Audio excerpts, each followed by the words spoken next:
I thought I told you not to come in.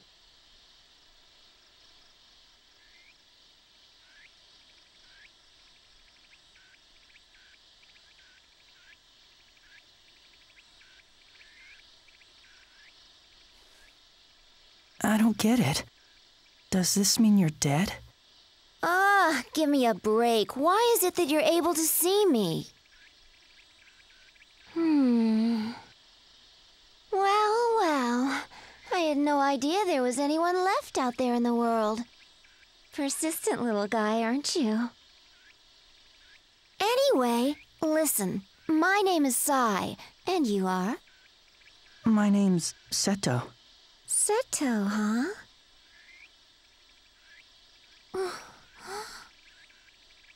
Where'd you get that? Well, Grandpa gave it to me. Your grandfather? So he survived? How strange. But I guess if he's already an old man now, a lot of time must have passed. Tell me, how's the old man doing? Still active? He's passed away. Oh. Hey! What do you think you're doing? Don't worry, I was just trying to do you a favor. Your body looks so cold.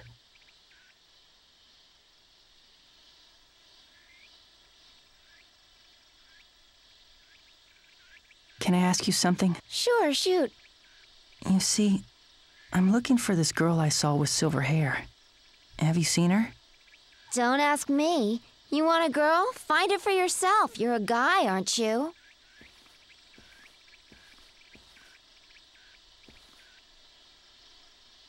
Why are you following me? Can you blame me? I'm bored out of my skull around here. I'd do anything for a good distraction. And besides, I know a lot of stuff. Maybe I could help you. Not to mention, I'm a sucker for cuties. Huh?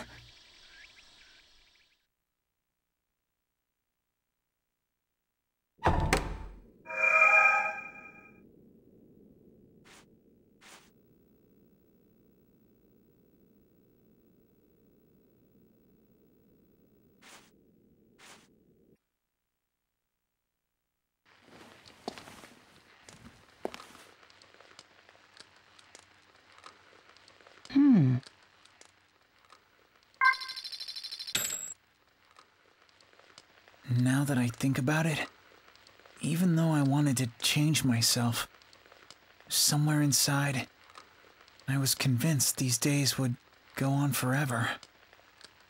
Now my time's up. What can I possibly do with so little time left? For now, though, I guess I'll apologize to my boss.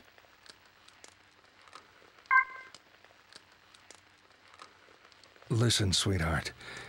Tonight, I feel there's so much I need to talk to you about. It's strange, isn't it? For all we know, I could be joining you as soon as tomorrow. Today, our son's getting married. His fiancée is too good for the fool. She's got a big heart and a good head on her shoulders. Like father, like son, they say. Actually, she reminds me a little of you. They both seem happy. Just like we were at their age. But even so, I really am an awful parent.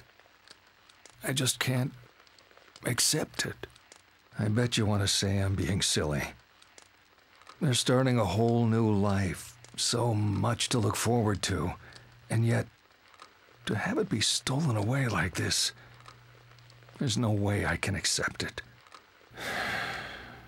But I know, no matter what I think about it, I have to give them my blessing.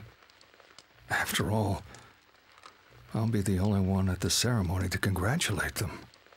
I know it's wrong to think this way, but I just can't help.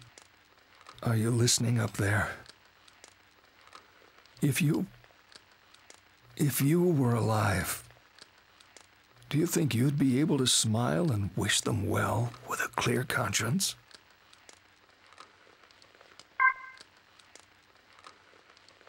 And do you promise to take her in sickness and in health? How's the next part go? Oh, come on already. Do it right, Dad. Cut me some slack. I'm not even a priest. I've never done this before. It's no use. Let's start over from the top. Don't worry about it. How about we make it simpler? This is our ceremony. We'll do it the way we want it. She's got a point. Ready, Dad? I promise to love her for the rest of my life. And I promise the same. All right then. In that case, I can kiss the bride, remember? I was going to say that. Her smile was so sweet. I found myself grinning back. I never realized how easy smiling could be. The happiness I'm feeling this very moment makes all of tomorrow's fears trivial in comparison. Whatever happens in the future, I'll always have this moment. All I want to do now, from the bottom of my heart, is share this happiness with my son and new daughter. Even if the inevitable end is not that far off. Thanks, Dad. Yes, thank you, Father. Congratulations to both of you.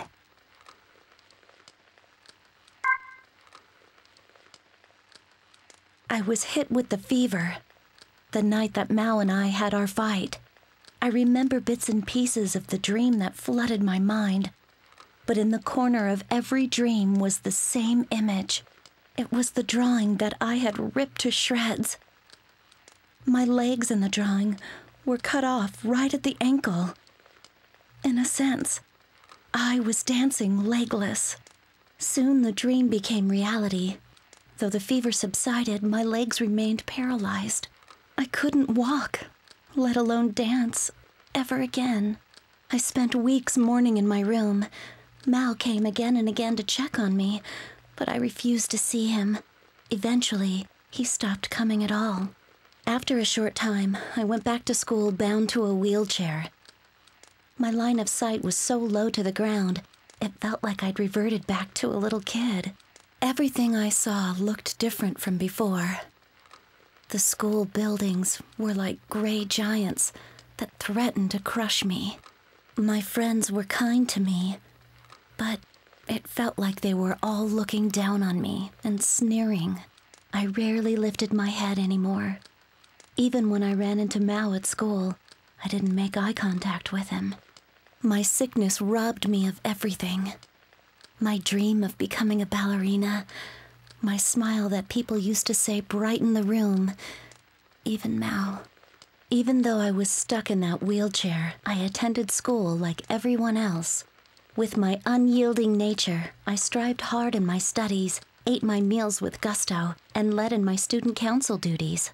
Finally, my old smile returned, and I found a new dream. I decided I'd aim to be a world-class sports photographer. Figuring that my wheelchair couldn't stop me from taking photos, my father had bought me a camera. Of all the things I lost with my sickness, there was only one thing I couldn't get back. After that day, Mao and I remained strangers. The anger and hurt I felt from him were long gone, and yet there was less and less chance for conversation like before. I would often watch Mao tending to the flowers in the school garden from my perch at the window. After all this time, it was only now that I truly understood him. It's odd how rather than when we were close, it was by watching him from afar like this that I came to know him better. Plants are far more delicate than I used to think. If you're the least bit irresponsible and neglect their care even a little, they take a quick turn for the worse. And because they can't speak for themselves, you have to sit for hours to watch and read what they need. Do they have enough water? Good fertilizer? any signs of sickness? Are they thriving? Mal was ever patient as he looked after his plants. If there was a sickly-looking sprout, he'd change its soil, set a splint for it, and even stay late into the night to watch over it. He'd crouch in front of the flowers that had been trampled on by thoughtless students and mull over them for hours. While the other students were laughing it up and having a good time, only Mal would have his ear tilted to the silent voices of the flowers that nobody cared to listen to.